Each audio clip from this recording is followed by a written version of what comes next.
Happy Saturday, and it's time for a new vlog. Well, guys, yesterday was the day. Oh, man, it was an awesome day. It really was. I was on live stream for over 2 hours yesterday. Thank you so much for everyone that showed up to my 99 party. I was live on Twitch and also YouTube, so there is a 2-hour plus live stream. If you go to my YouTube channel, Nightmare RH, and click on the live tab, I really do love YouTube live streaming compared to, I want to say, Twitch live streaming, because one, when you live stream on YouTube, it turns it into a video, which is amazing. And I did upload a shorter video yesterday on the channel as well, too. It was less than 10 minutes.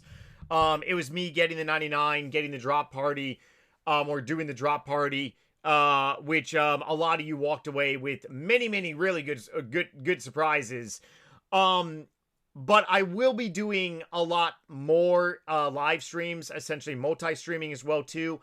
I'm just overly busy right now, as many of you are aware. So don't worry, live streams will definitely be coming back. And to be honest, I actually really missed chatting with many of you all. Especially on YouTube and also Twitch TV as well. So that video is posted. Tomorrow, I'm going to be making my 99 sailing guide, which is what I always do once I get a friggin' 99. It's going to be straight down and dirty. And it's not going to be anything special. Obviously, there are so many other people, but if you really want a quick and down dirty way to get 99 sailing, it's going to be very much face value. You literally do something until you get to this level, then you do this and do that and do this and do that, and then you're pretty much done. Boom, bang, easy peasy, Japanesey. Do that for about 1 month straight, and you have another 99. The skill cape, I was a little disappointed, though, because I actually was comparing it to my mining cape. It's got to be RuneScape 2, because I remember my mining cape on RuneScape 2. It's just such an OG cape. It really is. The mining cape is so much better, in my opinion, than the sailing cape, because it looks very similar. But the sailing emote for 99, that is where it's at. The sailing emote is amazing. You're basically climbing up like a ship, kind of like Peter Pan in a way, which is pretty awesome. So, yeah, I mean, last night was an amazing time. Thank you for everyone, once again, that showed up. If you missed the event, well, look, like I said, I'm a very easy person to actually reach out to. Just please don't be an a-hole. That's the only thing I ask. If you want to have a conversation with me, there are so many ways to do so. Just don't be a butthead. Let me just say that. All about joking per se, but if you want to actually have a legitimate conversation, always down to actually go ahead and have one. So that goal has been utterly cha-ching, check in the box here for 99 sailing. I do want to get back into 2004scape, probably upload some content on my gaming channel periodically. So I may upload a new 2004scape video over the next week and stuff. Otherwise, right now, I kind of really want to talk about, oopsies, I got to go ahead and put a little green thing over here for the bung board. Kind of really want to talk about something that happens to a lot of people on this game. It's a very lost feeling. And what I mean by I'm lost is essentially that you do something for either a month, you do something for 2 months. If you're going to be doing something for 3 months or longer, kind of like rune crafting, kind of like Slayer, mining actually took me, I think, like 4 or 5 months. Construction was fast, smithing was fast, sailing was fast. You get into a groove where you get done with that 99, and it becomes such a routine, because I was actually in my friggin' kitchen cooking food and also doing sailing on my laptop. Obviously, I can't be in my kitchen cooking food doing rune crafting. It doesn't work like that. Sailing was very unique, where it was so easy to really AFK. It kind of really felt ultimately like a RuneScape 3 skill. I really hate saying that, but it's kind of true. It really felt like it was a little bit of like RuneScape 3 there. So as for rune crafting, because the grind is going to be starting, probably not today. I actually have a lot of non-RuneScape stuff to be doing today. But I'm going to be doing rune crafting. So one of the ways that I actually started doing rune crafting a couple years ago is that I was doing astral runes. Now, am I going to be doing astral runes all the way to 99? No, I'm not. But for the sake of this video, I'm just going to be talking about it pretty much. Ultimately, I'm going to be doing blood runes from level 77 to 99. And with the run energy update, that's going to be even more of a win-win chicken dinner. So in such a better spot. But I remember a couple years ago when I made the decision to really get a max cape on Old School RuneScape. It was around 2022, beginning of 2022. On YouTube, I was uploading a monthly video. It was a max cape journey. I pretty much stopped because, I mean, when you get into 99s that take longer than 1 month, it's a little kick in the nuts. But I found it very fascinating how astral runes, when you actually get to be able to double them, they're actually a pretty decent like method of GP. And I don't really believe this is very accurate because obviously the wiki is very inaccurate. But let's go ahead and say that you get 975k a profit. Realistically, it's probably more like 700k than 973, 975k. So you're getting about 3/4 of 1 mil GP an hour by doing rune crafting. I mean, that's essentially not terrible. Obviously, your experience is probably going to go down to maybe 30, 35k-ish, maybe even lower. But I remember that I was doing astral runes, and of course I'm not level 82 where you make double the amount of astral runes and stuff like that. But a lot of people were using this method to 99. Now, back in 2022, this was before Guardians of the Rift. Hold on, water cheers. Need to lubricate my throat a little bit. This was before Guardians of the Rift, okay?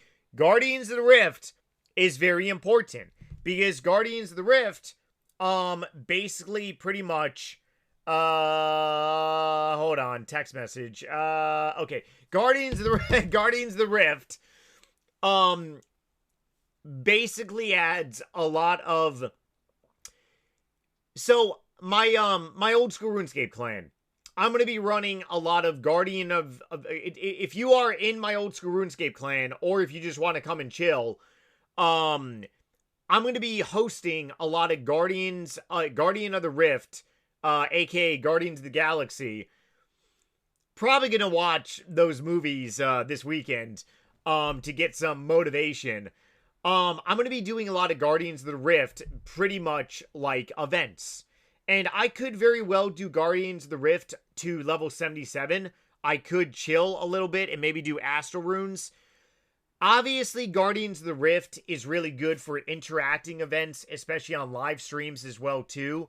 But Astral Runes, when I was doing Astral Runes back in 2022, which I did actually, I believe I went from level, I believe I went to the mid-50s to like level 66. And it wasn't fully AFKable. It's very much old-fashioned rune crafting, just really at like an added advantage, especially when you're using like a Moon Clan teleport and stuff. It's not terrible. And a lot of people really do this method. So if you have actually done this method, definitely drop me a comment below because I'm really curious. But I mean, overall, hold on one second. Money making wiki. Where are you, blood runes? Overall, Theater of Blood, killing, crafting blood moons. Crafting blood moons, obviously, is the OG way to go after 99. And it's actually a lot more, like, AFKable in a way than actually doing, Astral Runes. But, I mean, there's more than one way to really train rune crafting. Obviously, if you notice a big similarity here, you're not really gaining a lot of XP per hour. I would like to be done with runecrafting before my birthday or on my birthday, which would be even more motivating, June 25th. Can I go ahead and do it? I do believe so. Is it like, I mean, are the odds against me in a way? Oh yeah, absolutely. The odds are against me. Why are the odds against me? Because it is a very shitty, slow 99, even if you are no-lifing it. And if I were to do 10 hours of sailing, which I have done, I could get 800k. If I do 10 hours of runecrafting, first of all, I gotta be like, my mind has got to be in a very happy place. You're getting anywhere between maybe 4 to 480k XP for the day. Like, that's a big difference, okay? But I mean, there are people that get 99 runecrafting very quickly. Obviously, Guardians of the Rift can definitely add in a lot of, a lot more XP as well, too. But I'm not starting from, like, level 1 as well, too. There were some days where, like starting from level 1 sailing and getting all the way to level 87, that was definitely kind of at, like, a little bit at disadvantage for the first, like, 2 weeks of me grinding sailing. But sailing in general is just so friggin' quick, regardless. Runecrafting is very different. But, I am very much looking forward to actually doing this. The main purpose of today's vlog is just that I'm feeling a very lost feeling. And it's a very common thing that a lot of people feel when they get done with the 99. They're so used to doing that 99, they're like, ah, man, okay, I gotta jump right into my next 99 here, but I'm feeling lost. Very much lost in a way. So if you have ever felt that feeling, definitely let me know down below, because I know I'm not the only one, and I've spoken to other people as well too. I've spoken to friends that have been demotivated, and they're like, man, I don't want to play this game anymore. Give me motivation. And I'm like, well, what did you just do? Oh, I just got done with 99 agility. Okay, so go do another skill. Ah, it's hard. I'm used to running around rooftops. Yeah, that's what 99 agility makes you do. I really do like how runecrafting, though, the odds are really in my favor. Because we have a run energy update that has came out, which has revolutionized runecrafting. And then we also have stem pots too, which is really good. And then on top of it, we also have Guardians of the Rift. So there is a very good possibility that I may get done before my birthday with 99 runecrafting, which is just bonus time for me to really do Slayer for the remainder of 2026. And then early next year, if Jagex doesn't really come out with a new skill or anything, I could very well have a Maxscape, which is going to be absolutely epic, awesome, beautiful. It's going to be great. It's going to be beautiful. Oh, man, I'm so happy. All right, so to wrap up today's episode, like I said, I have a lot of content out for you all. Definitely check that stuff out. Stay tuned for more vlogs. Thank you all so much for following along here. And, yeah, the party is not even remotely close to over at all. We get done with one party and we rock and roll into the next one. All right, take it easy, everyone. Happy Saturday. Once again, have a great weekend, and later.